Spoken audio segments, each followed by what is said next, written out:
With the new Season 5 Ants already released, you're probably wondering what the Guardian meta now looks like. That's what we're going to cover in this video.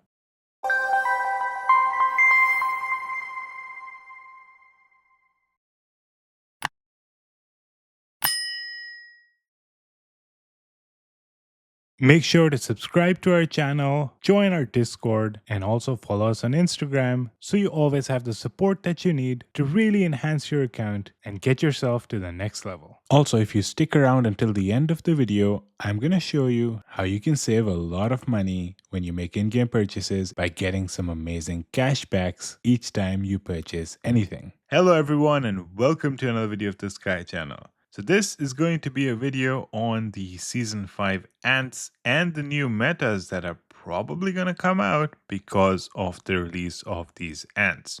Keep in mind, this is going to be based on theory and not practical. We're going to find out the practical metas when people start actually getting these ants.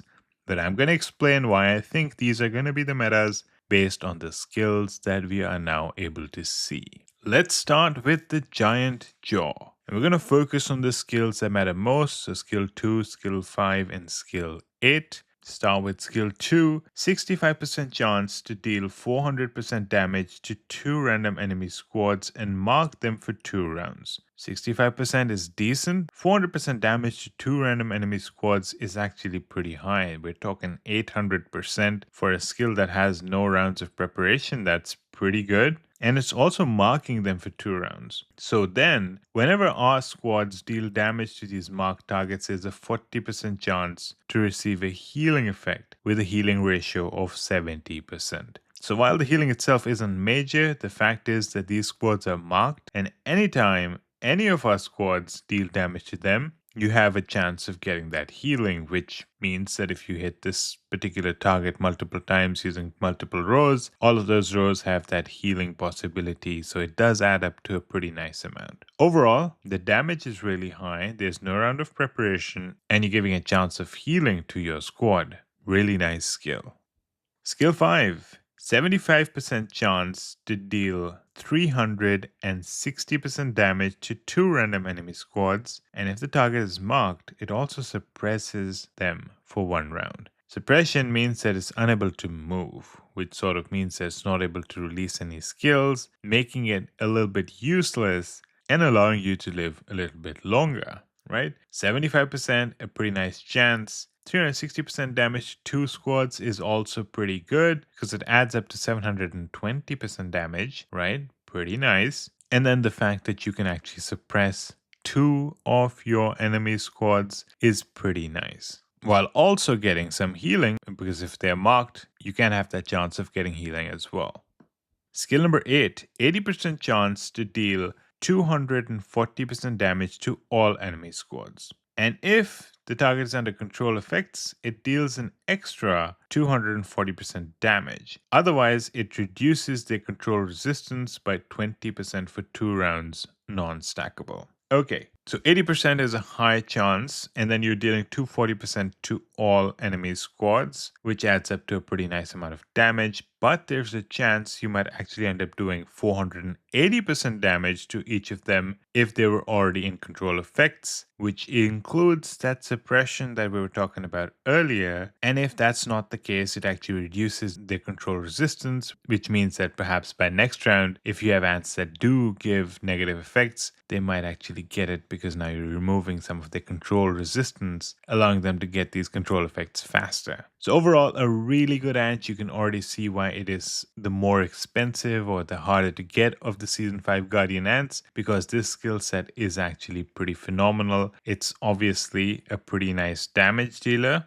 and that's sort of its focus, but it has other abilities to give you some healing, to give you some control effects, and to be able to actually reduce their control resistance as well. Let's go to the Blue Velvet, which is the easier to get or the less valuable Season 5 Guardian Ant. Skill number 2, 70% chance to heal all of our squads with a healing ratio of 160%. A good chance. Healing is okay. And then it increases skill release chance and control probability by 8% in the next round. right? So skill release chance means that you have a higher chance of releasing the skills, and I can already see that working pretty well with a giant jaw, because you would prefer to have 8% extra chance of releasing this massive damage, and also this one, right? Because now instead of 75%, we're looking at 83%. So I'll definitely take 83 over 75 any day. Same with this one, 88%, right? So some healing and then increasing the skill probabilities of all of your squads, which is absolutely lovely. Skill number 5, 70% chance to deal 290% damage to 2 random enemy squads, and then a 65% chance to silence them, disabling their combat skills for 1 round. Right? So silencing means that they cannot release skills, and skills is a way most enemies do a lot of damage. So you are allowing yourself to live a lot longer because you are not allowing them to release their skills. So 70% a high chance. I'm assuming skill 2 can increase this to 78%, which is even better. And then you are talking a nice amount of damage, but even better, you're able to silence them, which counts as a control effect. And if Giant Jaw then releases skill number 8, you end up doing double damage to them. So it works pretty well with Giant Jaw. Then skill number 8, during the battle, each round it increases the attack and defense of all of our squads by 30%, and then increases the damage reduction of the front line by 6%. And it stacks and lasts until the end of the battle, right? So every round you're getting an extra 30% attack and defense, allowing you to do more damage and live longer, and then damage reduction of 6% added each round to the front line, allowing the front line to live a lot longer. So that's pretty nice. Okay, so those are the 2 Season 5 ants. Let's start thinking about the free-to-play meta. Well, if we're talking free-to-play, you already know Giant Jaw is probably going to be the back row, because free-to-players don't have a lot of options when it comes to heavy hitters, especially none on the scale of Giant Jaw. Blue Velvet is probably going to be middle row because it is a support ant and it does have some nice healing properties as well. But what goes in the front row? And you know what? I didn't actually choose the Bison Ant. I chose MB. Why?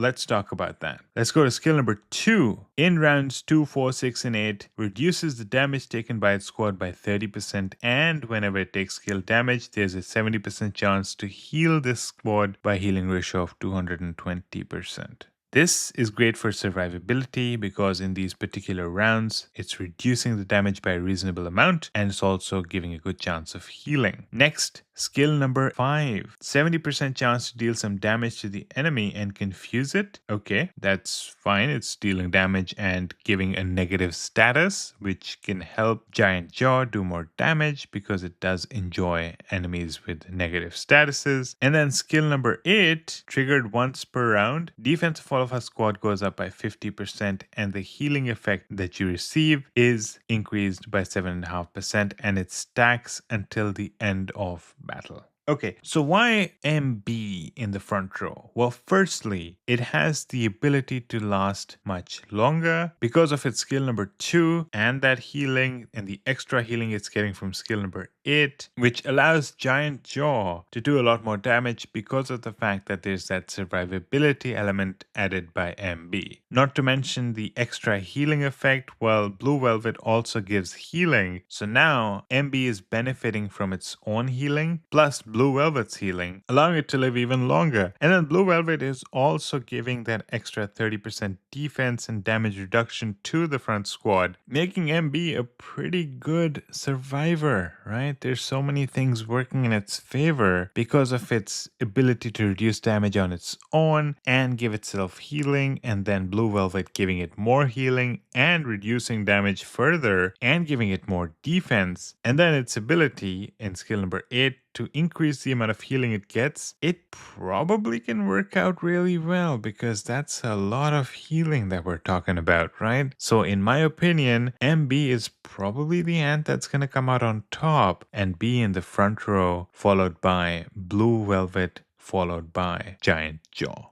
Now, I won't say Bison Ant doesn't seem to be working well too. I mean, if you look at it, skill number 2 gives it some counterattacks, which is fine. Skill number 5, it actually reduces the damage taken by its squad and transfers some of that skill damage that a friendly squad receives to it itself, and allowing it to trigger more counterattacks and sort of allows Giant Jaw to live a little bit longer as well. And then in round 2, 4, and 6, it also increases the skill damage rate of all ants, including Giant Jaw. And then when it's dealing damage, there's a chance to trigger a healing effect up to 3 times per round, which also works really well with Blue Velvet. So I could definitely see another version of the meta where Bison Ant is working with Blue Velvet and Giant Jaw, though personally I'd say MB's strong ability to live really long with the very nice synergy with Blue Velvet might come on top. Practically, we'll end up seeing when it actually happens, right? Because Bison does have a lot of synergy too, and it's also taking some damage away from the primary damage dealer. So we will see which one works out to be better. Perhaps there might be a time when some of you can try out both Bison and MB and come back to me and tell me that, you know what, Bison Ant is better because it's a season 4 ant and MB is a season 3. So that's definitely something to consider, right? So devs don't want Bison Ant, which is the harder to get season 4 ant, to be replaced by the easier to get season 3 ant. But, you know, let's try it out and see how it goes. What about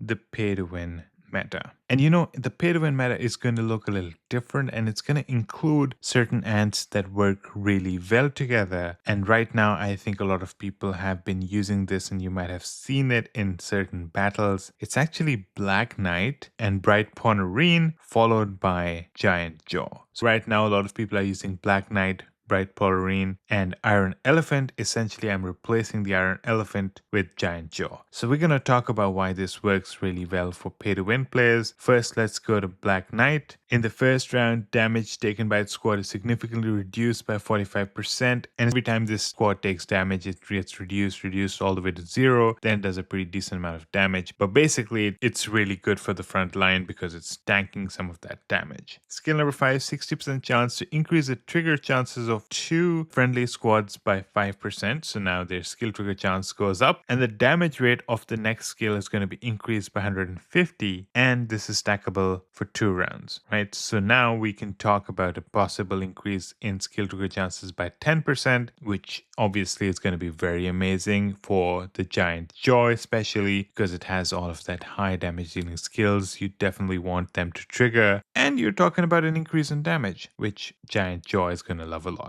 Skill number 8 actually gives extra critical damage resistance to all of our squads, allowing them to live longer. And then every time skills are released 5 times, there's a 60% chance to silence a random enemy squad and a 30% chance to disarm them. And you can definitely see that these are 2 negative statuses being applied to possibly different enemy squads, allowing you to have that double damage from Giant Jaw because of it. Going to Bright Ponerine, we are going to see skill number 2. So whenever all of our squads deal damage 6 times, it actually heals all of our squads by a decent 100% healing rate. But then whenever any of our squads receive damage 6 times, it deals 395% damage to 1 random enemy squad. And these can trigger up to 3 times per round. Okay, so nice healing once you're doing damage, and when you're taking damage, it does damage to the enemy. Skill number 5, 80% chance to attack 1 random enemy squad 3 times, dealing 160% damage each time, and each attack has a 65% chance to target 1 extra enemy squad, possibly dealing a lot more damage. Finally, skill number 8, in rounds 2, 4, 6, and 8, all of our Guardian squads gain the following buffs. 15% extra damage dealt, right? More damage for our Giant Jaw. Health increases by 15%, allowing our squads to live longer. Healing effect received plus 15%, which is amazing as well. And the front line gets 100% extra buff. I'm assuming it means that it gets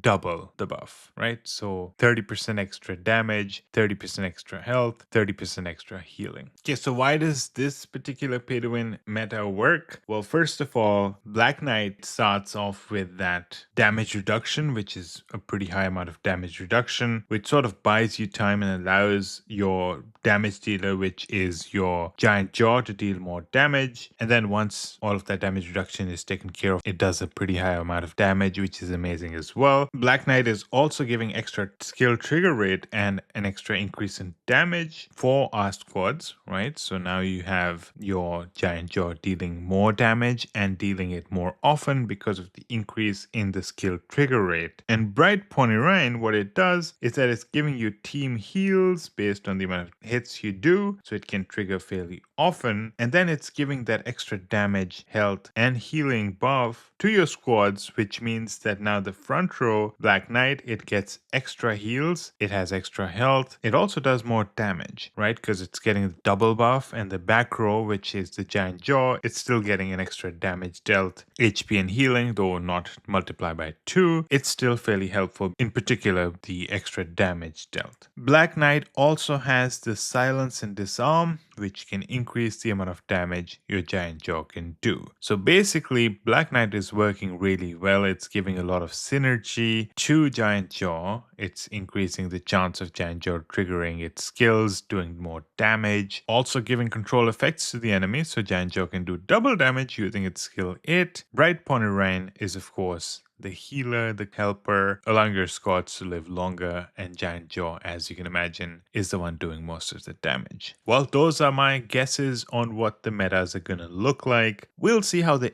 actually turn out to be, but based on the skills and the synergies, these seem to be pretty nice options. And before you go, I want you to know you can save a lot of money in the Ants Underground Kingdom using Aptoide and my promo code. Check out the video to find out the promo code and the process and how you can use it. Do keep in mind you can only use my promo code 5 times every 30 days, so make sure you're using it on the highest value purchases, like $100 ant coin pack. Once you've bought the ant coins, you can use the ant coins to buy any smaller things without having to worry about losing any bonus. Keep in mind that if Aptoide asks you to add the promo code on checkout as well, do add it there so that it is also counted. Otherwise, as long as you have in your AppCoins wallet, that should be fine. Thank you so much for watching, and I hope to see you in the next one.